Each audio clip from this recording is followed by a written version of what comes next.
گھر تھا جسے اس نے کئی جنتر منتروں سے بند کر رکھا تھا، لیکن ایک دن وہ دیکھتا ہے کہ اس کا دروازہ کھلا ہوا ہے۔ وہ کافی پریشان ہو جاتا ہے اور سوچنے لگتا ہے کہ اس کو کس نے کھولا ہوگا۔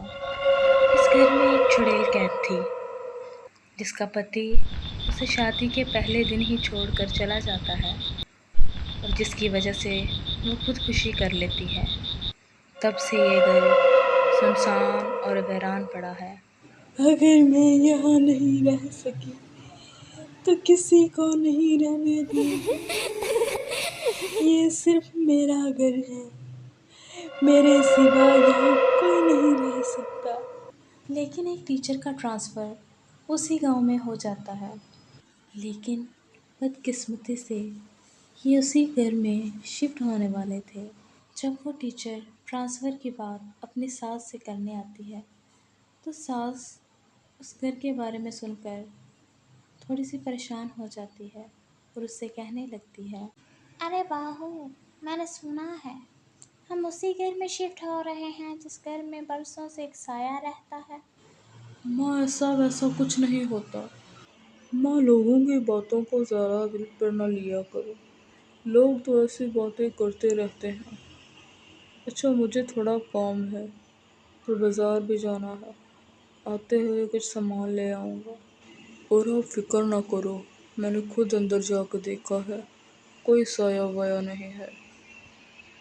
ڈرنے کی کوئی ضرورت نہیں، میں نے پیچھے ہیڈ کوارٹر سے بات کی ہے، انہوں نے کہا ہے لوگوں نے بس ایسے ہی باتیں بنائی ہوئی ہیں، اس گھر میں کوئی ایسا مسئلہ نہیں ہے۔ اچھا اب میں جاتا ہوں، مجھے ایک ضروری کام بھی ہے اور آتے ہوئے بازار سے سامان بھی لینا ہے، شام ہونے سے پہلے آ جاؤں گا۔ بیٹے کی لاکھ سمجھانے کے باوجود بھی ساس بہو بہت زیادہ ڈری ہوتی ہیں، لیکن پھر ہمت کر کے اس گھر میں جانے کی کوشش کرتی ہیں۔ اس گھر میں جانے کا ان کا ذرا من نہیں تھا، لیکن اس گھر میں چلی جاتی ہیں اور جاتے ہی آس پاس ادھر ادھر دیکھنا شروع کر دیتی ہیں کہ کہیں سچ میں وہاں کچھ ہے تو نہیں۔ ماں اس گھر کو دیکھ کر لگتا ہے کہ جیسے یہاں صدیوں سے کوئی نہیں آیا۔ شاید اسی وجہ سے اس گھر میں سب آنے سے ڈرتے ہیں۔ ہاں بیٹا، مجھے بھی یہی لگتا ہے کہ یہ گاؤں والوں نے ایسے ہی کہانی بنائی ہوئی ہے، یہاں بھلا کون آ سکتا ہے۔ یہ ڈر کے مارے اس گھر میں نہیں آتے۔ پھر اچانک رشمی کو کسی کے رونے کی آواز آتی ہے اور وہ ادھر ادھر دیکھنے لگتی ہے، لیکن وہاں کوئی بھی نہیں تھا اور سوچنے لگتی ہے، کیا گاؤں والوں کی بات کہیں سچ تو نہیں؟ کیا سچ میں یہاں کوئی چڑیل تو نہیں رہتی؟ پھر اچانک رونے کی آواز بند ہو جاتی ہے اور وہ سوچ میں پڑ جاتی ہے، یہ میرا گھر ہے، میں یہاں کسی کو نہیں رہنے دوں گی۔ جس طرح اس گاؤں نے میری خوشیاں برباد کی، میں سب کی خوشیاں برباد کر دوں گی۔ میں یہاں کسی کو خوش نہیں رہنے دوں گی۔ یا تو یہ گھر چھوڑ دو یا تو پھر یہ دنیا، میں کسی کو زندہ نہیں چھوڑوں گی، میں مار دوں گی سب کو۔ تم لوگوں کی ہمت کیسے ہوئی یہاں پہ آنے کی، جہاں پہ آج تک کوئی نہیں آیا؟ تم لوگ یہاں پہ کیسے آ گئی؟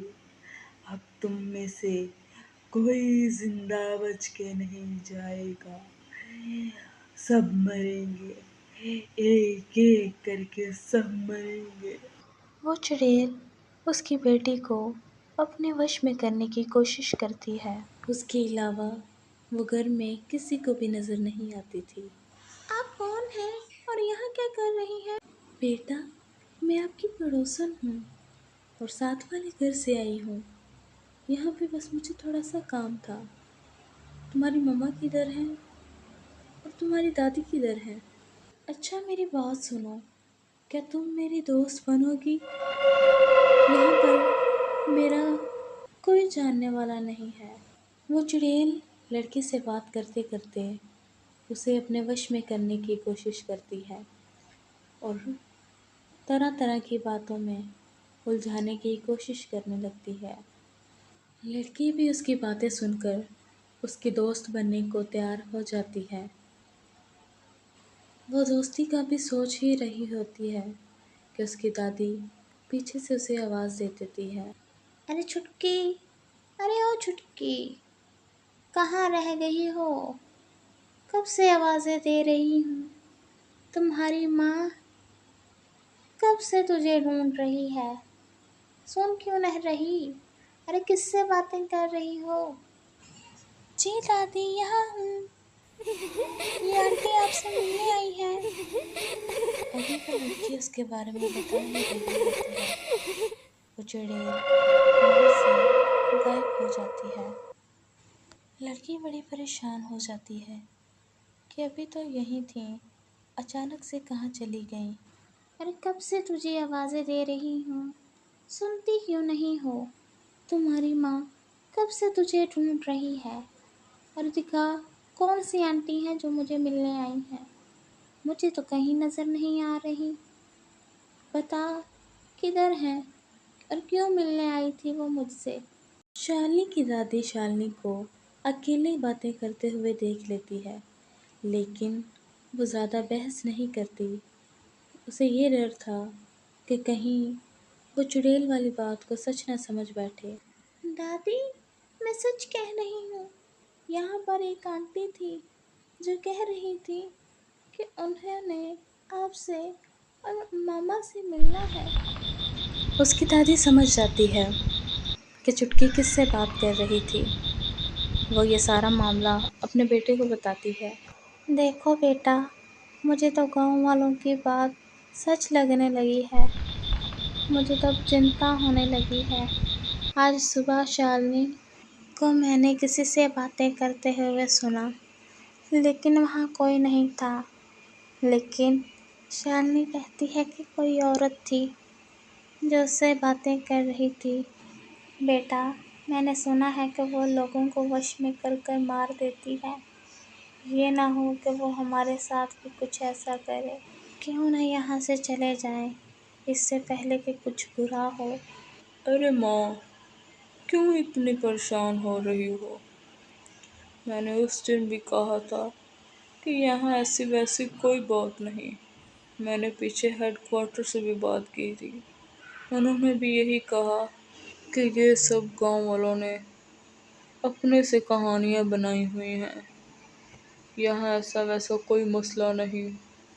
اور سو جائیں اب، کافی رات ہو چکی ہے اور مجھے بھی صبح کام پر جانا ہے۔ یہ کہہ کر اس کا بیٹا سو جاتا ہے، لیکن اس کی ماں ساری رات یہ سوچتی رہتی ہے۔